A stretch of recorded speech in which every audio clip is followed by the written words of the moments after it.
This episode of Spectre Sound Studios is brought to you by the Metal Amino app.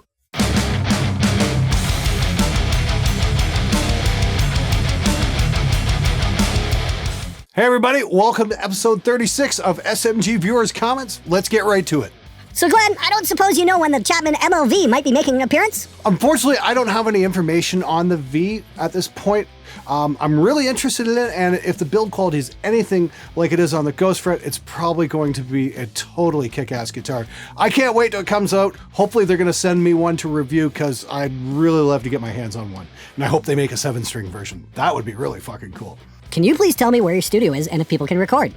The studio is located in Windsor, Ontario. We are right across the river from Detroit, and I still take on the occasional project. YouTube's got me pretty busy right now, but the occasional project is cool. It's generally something I've got to be into musically and really get interested in to take it on. But yes, I still am doing a couple projects. I've got Tortured Saint coming in April. I think we're going to be doing some drums with those guys.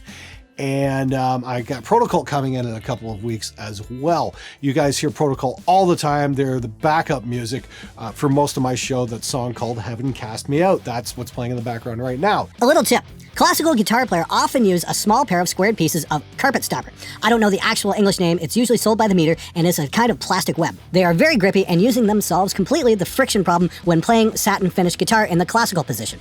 Eduardo, thank you very much for that tip. I would love to investigate that a little further. Unfortunately, I have to give that guitar back. Otherwise, I would definitely be putting those on, because I can see that being a huge help. But that is a great tip. Thanks so much for sharing that. Best guitar tone I've heard from you. Thank you very much. That was the Ghost Fret into the Rev Generator 120 on the Blue channel, which is just the most unholy heavy thing ever. We actually tuned those guitars to just drop D, no special low tunings or anything like that. So I was pretty pleased with how it turned out. Interestingly enough, how much YouTube shifted the mix from the Chapman review to the actual full mix of the song. I'm still trying to figure that one out. It's Wednesday night at this point that I'm shooting this, actually. So I'm right in the middle of trying to figure out what exactly is going on there and why the tone shifted so much and why that's affecting you guys so much. But thank you very much for the compliment. I worked very hard on that mix. Now, if I can only figure out what's going on with the levels. Glenn, I googled Boku no Pico. I found the first episode. 10 minutes in, I was like, Ace Ventura finding out that Einhorn is a man. Listen to Glenn. Run. I didn't, and here we are. Don't say I didn't warn you. Boku no Pico is pretty much a horror anime without actually trying to be a horror anime. How much can the acoustics of a room impact the sound of a drum kit? Because music studio is basically my bedroom, and when I record, my hi-hat has this really ringy and round sound, which is very ugly. Should I invest in some foam panels and some packing blankets? Thanks.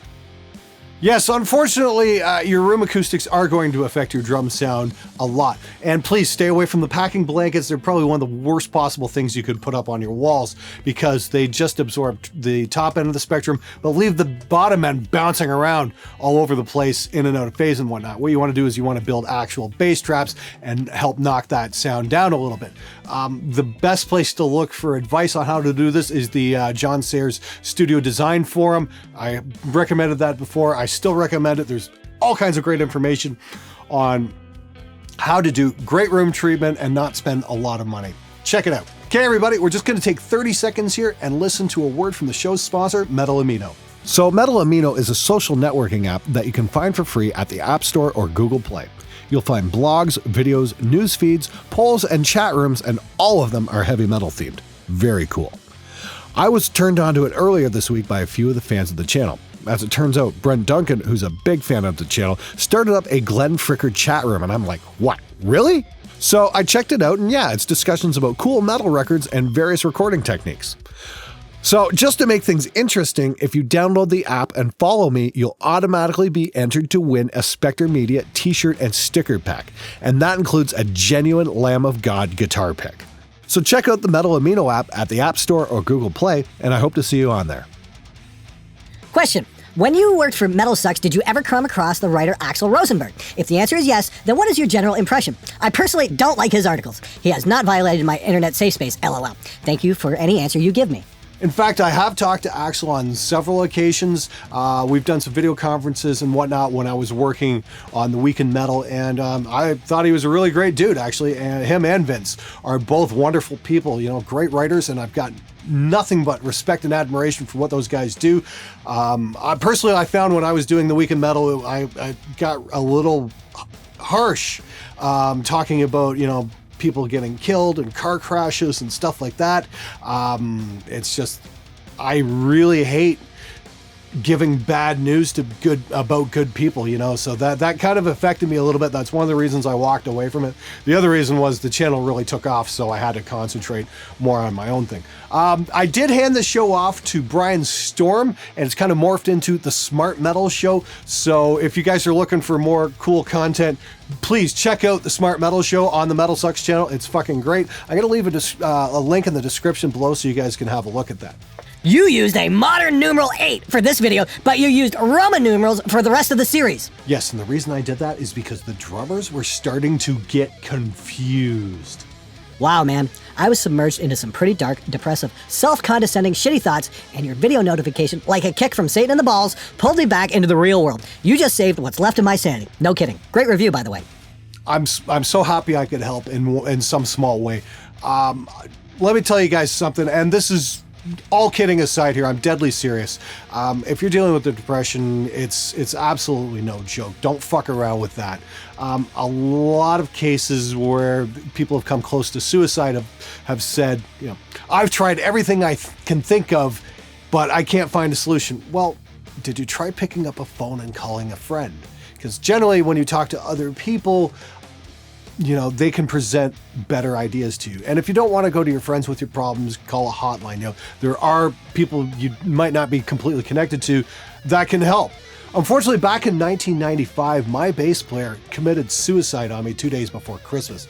And that was a pretty brutal blow to my whole circle of friends. And this guy was just an outstanding musician and just a fabulous bass player. And I really miss him. And I wish he would have called one of us and just said, hey, it's not going well.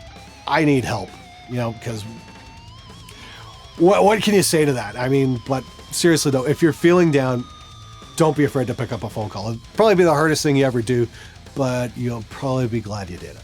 Pleasure police come in many forms, whether they are religious nuts, environmentalists, or feminists. If you're having fun, they're angry about it.